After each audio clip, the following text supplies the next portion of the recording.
Capítulo 3. Com a natureza e com Deus. A vida do Salvador na terra foi de comunhão com a natureza e com Deus. Nessa comunhão, ele revelou-nos o segredo de uma vida de poder. Jesus era trabalhador fervoroso e constante. Jamais existiu entre os homens alguém tão carregado de responsabilidades.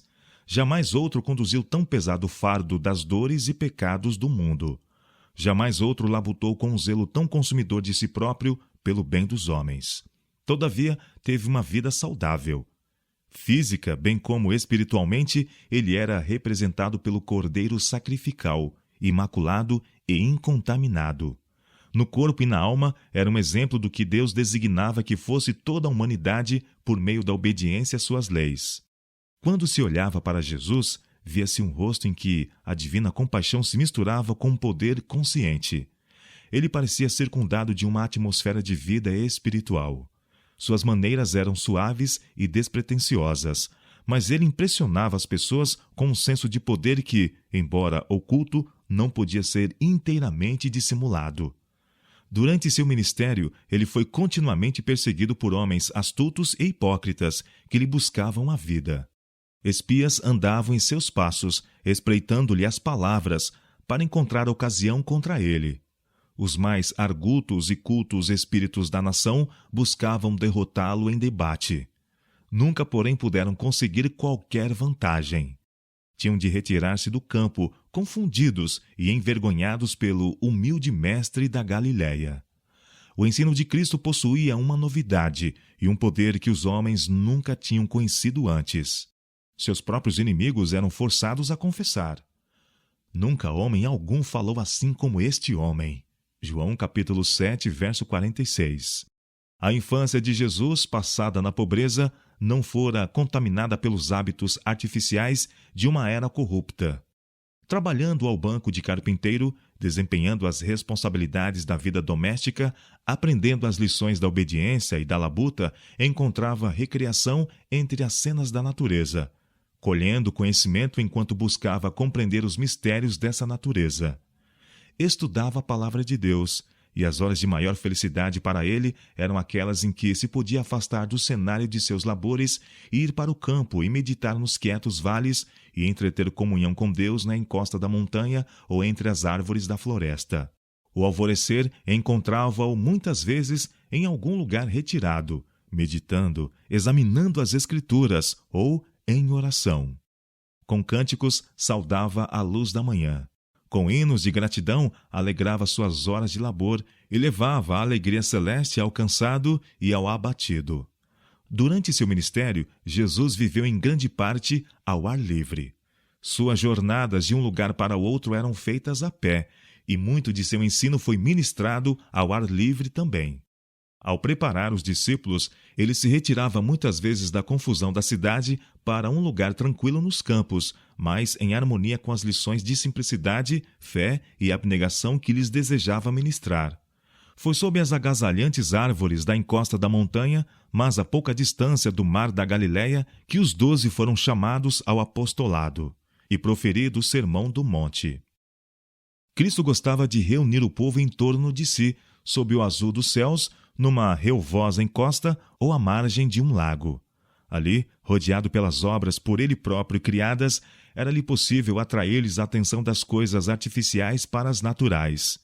No crescimento e desenvolvimento da natureza eram revelados os princípios de seu reino. Ao erguerem os homens o olhar para os montes de Deus e contemplarem as maravilhosas obras de sua mão, podiam aprender preciosas lições de verdade divina. Nos dias futuros, as lições do Divino Mestre lhe seriam assim repetidas pelas coisas da natureza. O espírito seria elevado e o coração encontraria descanso. Aos discípulos que estavam ligados com ele em sua obra, Jesus dava muitas vezes licença por algum tempo a fim de irem visitar a família e descansar. Mas em vão se esforçavam eles por afastá-lo de seus labores. O dia todo atendia às multidões que iam ter com ele, e ao anoitecer, ou bem cedo de manhã, retirava-se para o santuário das montanhas em busca de comunhão com o Pai.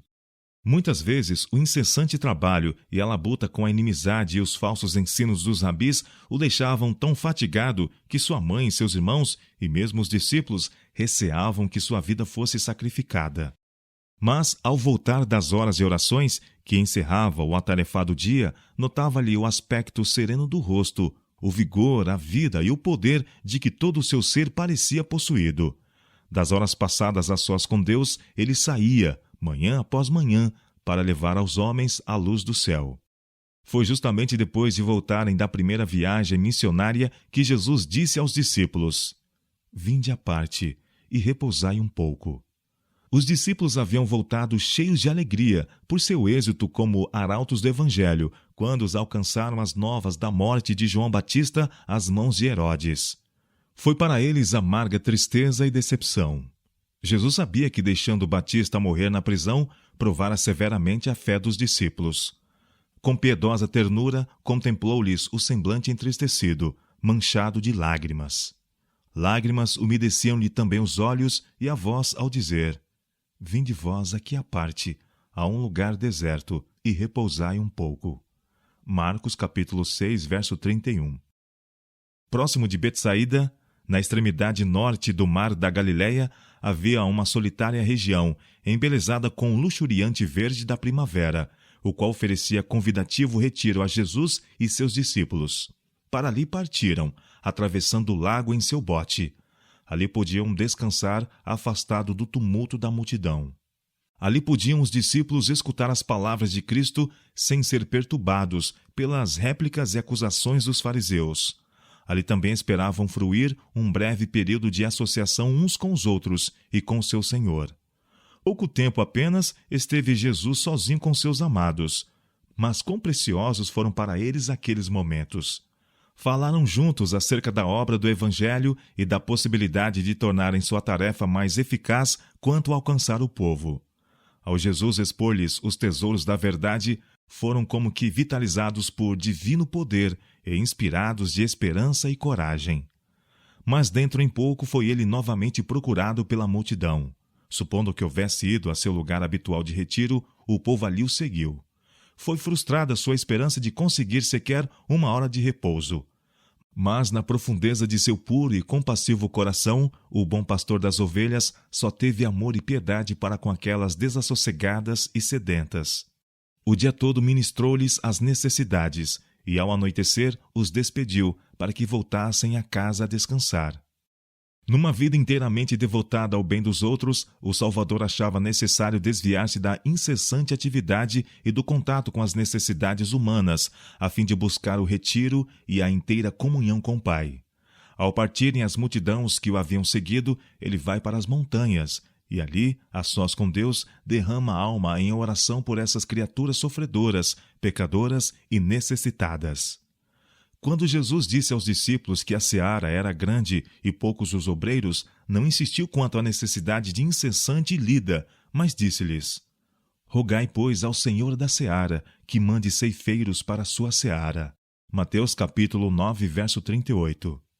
A seus esgotados obreiros de hoje, da mesma maneira que aos primeiros discípulos, dirige ele estas palavras de compaixão: "Vinde vós aqui à parte, e repousai um pouco." Marcos capítulo 6, verso 31. Todos quantos se acham sob as instruções de Deus precisam da hora tranquila para a comunhão com o próprio coração, com a natureza e com Deus.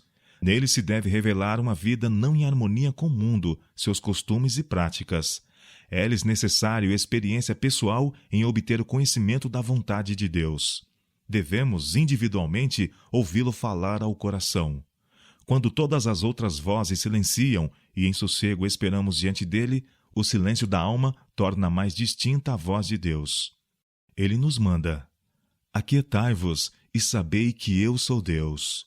Salmo 46, verso 10. Este é o preparo eficaz para todo o trabalho feito para o Senhor. Entre o vai-vem da multidão e a tensão das intensas atividades da vida, aquele que é assim refrigerado será circundado de uma atmosfera de luz e de paz. Receberá nova dotação de resistência física e mental. Sua vida exalará uma fragrância e revelará um poder divino que tocará o coração dos homens.